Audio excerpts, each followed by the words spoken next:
Great Scott! If my calculations are correct, it is now precisely October 21st, 2015. The future has finally arrived. Yes, it is different than we all thought. But don't worry, it just means your future hasn't been written yet. No one's has. Your future is whatever you make it. So make it a good one. So what is 21st century learning? I asked students at my high school what they thought 21st century classrooms should look like. I think it should look like a classroom full of computers with a nice smart board and a good projector. Okay, I think we should have levitating tables and beanbag chairs and we should have flat screen TVs everywhere. And we should have to use pencils. We should have laser pens. Yeah. I think that our desks should be treadmills. We can walk while we write. I think we should have the Iron Man little screens that you could touch that are in the air, and that we should have more comfortable desks. The 21st century classroom should be like a desk, but electronically you can press what you want and it sends it to the teacher. The 21st century classroom should be student-led, where the classroom is open to individual discussions and debates based off of the opinions of the students, not just the teachers. 21st century classroom should be more liberal, meaning that the students have more of what says and what goes in the classroom.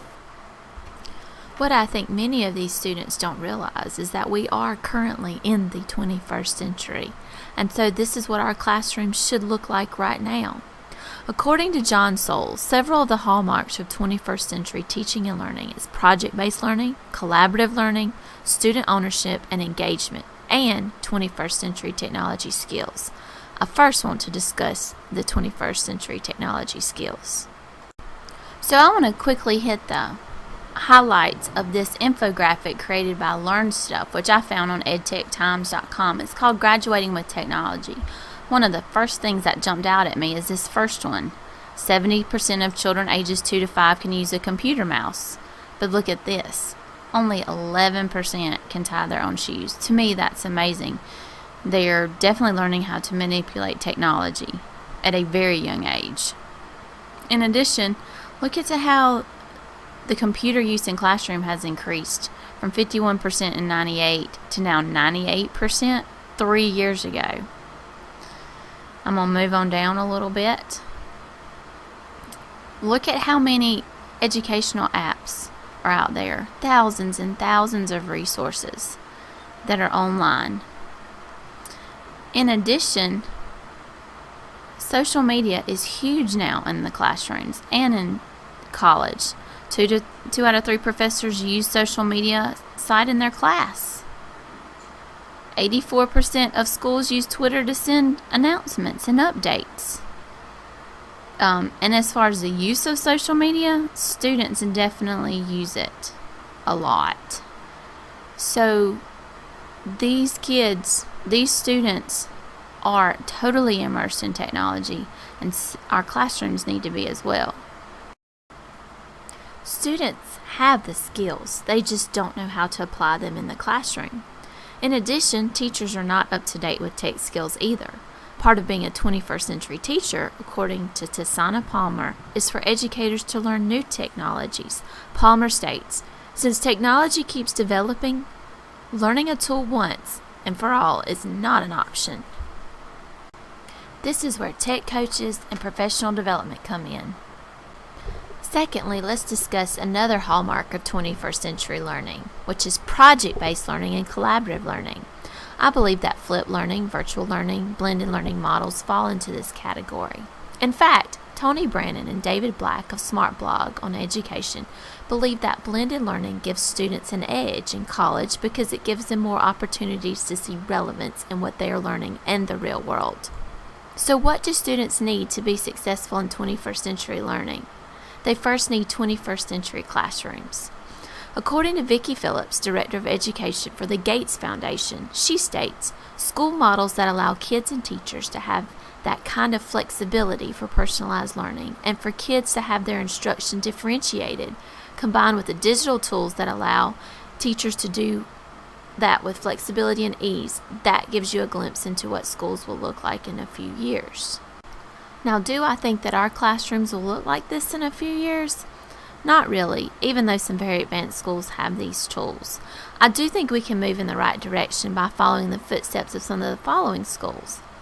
This video that you're about to watch is of mobility in the classroom. I love this because it allows students the freedom to move and collaborate, which many educational and bloggers and researchers, such as Saxena, believe are instrumental in 21st century learning. The traditional classroom is transformed by incorporating basic design elements and by encouraging movement throughout the space. From rolling nodes to standing stations and hockey stools to soft seating, these spaces focus on ergonomics, comfort, movement, and student choice. They embrace the idea that bodies in motion equal brains in motion.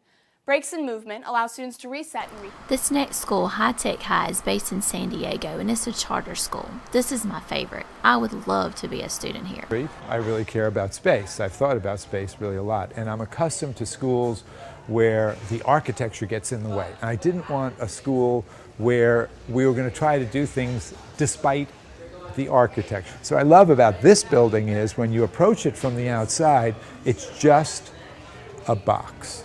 And then you come in here and you go, whoa. People say, this doesn't look like a school. I love to hear that. That's one of my favorite things to hear. They say it feels like a startup, like an incubator, something like that. So that's why we have all this glass. Why do you have glass? We get to see what's going on in classes. Kids get to see what's going on with each other, and you get to look at student work. ITEC High was really neat to me. The students were engaged and focused on learning, and they have a say in what and how they learn. This is a perfect example of 21st century classrooms and learning. However, I think teaching in this environment would be a big adjustment. Classrooms like these need a lot of background legwork and planning. According to Tisana Palmer, an ESL instructor, 21st century teachers need to prepare personalized instructions. This means students are allowed to make their own choices, which means the teacher is giving up some control, and we know how that goes. In addition, creating personalized learning environments take a lot of prep work. The University of Iowa implemented what they call TILE, T-I-L-E classrooms in 2009. This stands for Transform, Interact, Learn, and Engage. These classrooms are set up for computer-supported collaborative learning. A qualitative study was done on these classrooms to see how the instructors felt about the classrooms and what learning activities were implemented that worked for both the instructors and students. The two main professors interviewed stated the students were more engaged and they had less conferences during office hours about questions, concerns over the material. The other professor stated that student collaboration and interaction was higher in these classrooms. However, both teachers said that the amount of time and work it took to prepare for these TILE classes were much more than of a regular lecture-style class setting. This is the one downfall of 21st century learning.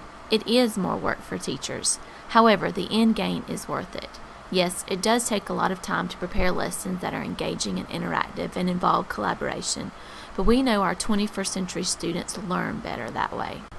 21st century learning can also be thought of as personalized learning in the way that many believe 21st century learners take ownership in what they learn and how they learn.